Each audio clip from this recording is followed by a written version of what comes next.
여러분, 파시즘 하면 보통 뭐가 떠오르세요? 아마 어떤 독재자 한 명이나 아니면 끔찍했던 경제 위기 같은 걸 떠올리실 텐데요. 그런데 빌헬름 라이히라는 인물은 진짜 답이 전혀 다른 곳에 바로 우리 마음 속에 있다고 주장했습니다. 지금부터 그의 아주 도발적이고 충격적인 분석을 함께 파헤쳐 보겠습니다. 네, 바로 이 질문이 오늘 우리가 풀어야 할 가장 큰 미스터리입니다. 아니, 상식적으로 한번 생각해 보세요. 이게 말이 되나요? 가장 억압받고 고통받던 사람들이 오히려 자신들을 더 옥죄할 체제를 열렬히 원했다니. 대체 왜 그랬을까요? 정말 이상하죠? 자, 그래서 이 미스터리를 풀기 위해 우리가 오늘 5단계로 한번 따라가 볼 겁니다. 첫째, 이 수수께끼 같은 충성의 정체가 뭔지 보고요. 둘째, 왜 경제학만으로는 설명이 안 되는지 그 한계를 짚어볼 겁니다. 그리고 셋째, 인간 성격의 3층 구조라는 아주 흥미로운 개념을 파헤치고, 넷째, 그 구조가 우리 가족 안에서 어떻게 만들어지는지 알아볼 겁니다. 마지막으로 그 보이지 않는 생각이 어떻게 파괴적인 현실의 힘이 되는지 추적해 보겠습니다. 자, 그럼 첫 번째 단서, 수수께끼 같은 충성부터 시작해 볼까요? 당시 독일은 경제적으로 완전히 파탄난 상태였습니다. 그리고 바로 여기서부터 이 모든 역설이 시작됩니다. 당시에 있잖아요. 거의 모든 사상가들이 이렇게 예상했습니다. 아, 이 정도로 굶주리고 힘들면 당연히 노동자들이 들고 일어나서 혁명을 일으키겠지 하고요. 그런데 결과는 어땠을까요? 완전히 정말 모두의 예상을 뒤엎어 버렸습니다. 사람들은 자유가 아니라 오히려 나치와 히틀러라는 강력한 권위에 열광했죠. 대체 왜 그랬던 걸까요? 바로 이 지정에서 빌헬름 라이히가 잠깐만요 하고 나서는 겁니다. 그는 경제가 모든 걸 결정한다는 생각, 그거 틀렸습니다 라고 선언하죠. 단순히 먹고 살기 힘드니까 라는 경제 논리만으로는 이 기이한 현상을 도저히 설명할 수 없다는 거예요. 자, 이 표를 보시면 딱 감이 오실 거예요. 왼쪽처럼 경제 상황이 곧바로 사람들의 생각을 결정한다는 게 기존의 관점이었죠. 하지만 라이히는 오른쪽에 보이는 것처럼 그 둘 사이에 거대한 틈이 있다고 봤어요. 그리고 그 틈에 바로 인간의 심리 구조라는 엄청난 변수가 숨어 있다고 본 겁니다. 가난한데 왜 생각은 오히려 더 권위주의적으로 변하는 걸까요? 이 틈에 대체 뭐가 있는 걸까요? 네, 경제가 다가 아니었다면 대체 이 모든 걸 설명해줄 그 결정적인 빠진 조각은 뭐였을까요? 라이히는 그 답을 바로 인간의 성격 구조 그 자체에서 찾으려고 했습니다. 자, 여기서부터가 진짜 재밌어집니다. 라이히는 우리 마음이 마치 양파 같다고 했어요. 겹겹이 쌓여 있다는 거죠. 바로 3개의 층으로요. 그리고 이 마음의 구조, 이 3개의 층을 이해해야만 비로소 모든 게 풀리기 시작합니다. 자, 한번 보세요. 맨 바깥 첫 번째 층은 우리가 사회생활하면서 쓰는 가면 같은 거예요. 아주 예의 바르고 이성적이죠.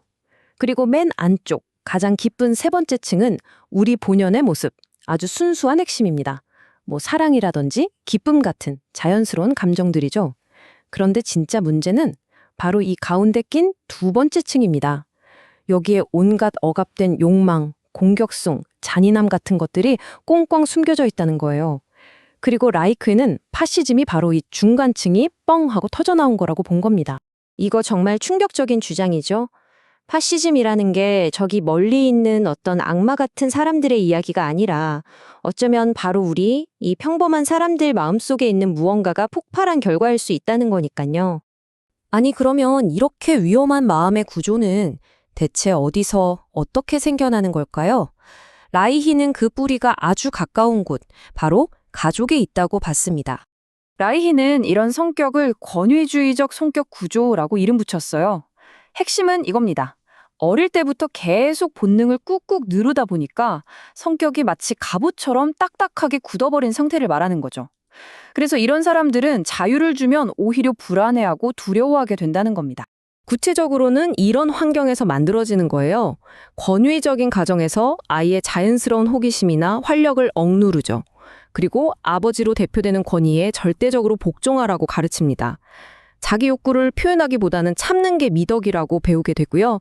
결국 이렇게 자란 아이는 어른이 돼서도 스스로 자유롭게 결정하는 것보다 누가 위에서 강력하게 명령해주고 이끌어주는 걸 훨씬 더 편안하게 느끼게 된다는 겁니다. 바로 이 문장이 그 모순을 아주 정확하게 짚어내고 있어요. 입으로는 자유가 필요하다고 외치는데 사실 무의식 깊은 곳에서는 제발 누가 나를 좀 이끌어줘 하고 소리치고 있는 거죠. 정말 아이러니하지 않나요? 자, 이제 마지막 퍼즐 조각입니다.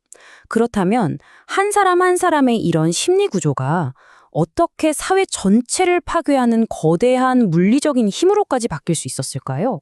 여기가 라이히 이론의 정말 중요한 부분 중 하나인데요. 그는 이 억압이라는 게 그냥 머릿속 생각으로만 끝나는 게 아니라고 봤어요. 마치 우리가 긴장하면 근육이 뻣뻣하게 굳는 것처럼 그 억압이 우리 몸 자체에 딱 새겨진다는 겁니다. 이렇게 마음의 갑옷을 입고 몸까지 경직된 사람들은 당연히 새로운 변화보다는 익숙한 명령을, 자유보다는 통제를 선호하게 되겠죠. 그래서 이 말이 나오는 겁니다.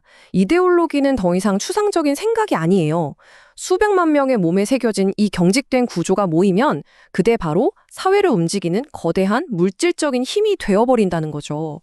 이것이 바로 파시즘을 움직인 진짜 에너지였다. 이게 라이히의 최종 결론입니다. 그렇기 때문에 라이히가 내놓은 해법은 아주 명확합니다. 단순히 경제 시스템을 바꾸는 것만으로는 부족하다는 거예요. 이런 비극이 반복되지 않으려면 우리 마음속 깊이 억압된 것들을 정면으로 마주하고 인간 본연의 자유로움을 되찾는 심리적인 해방이 반드시 필요하다는 겁니다. 물론 라이히의 이 분석은 거의 100년 전 이야기입니다. 하지만 자유에 대한 두려움, 이 말 왠지 오늘날에도 좀 낯설지 않게 들리지 않으세요? 과연 이건 그냥 흘러간 과거의 이야기일까요? 아니면 오늘을 사는 우리 삶 어딘가에서도 여전히 그 메아리가 희미하게 남아 울리고 있는 건 아닐까요? 한 번쯤 생각해 볼 문제인 것 같습니다.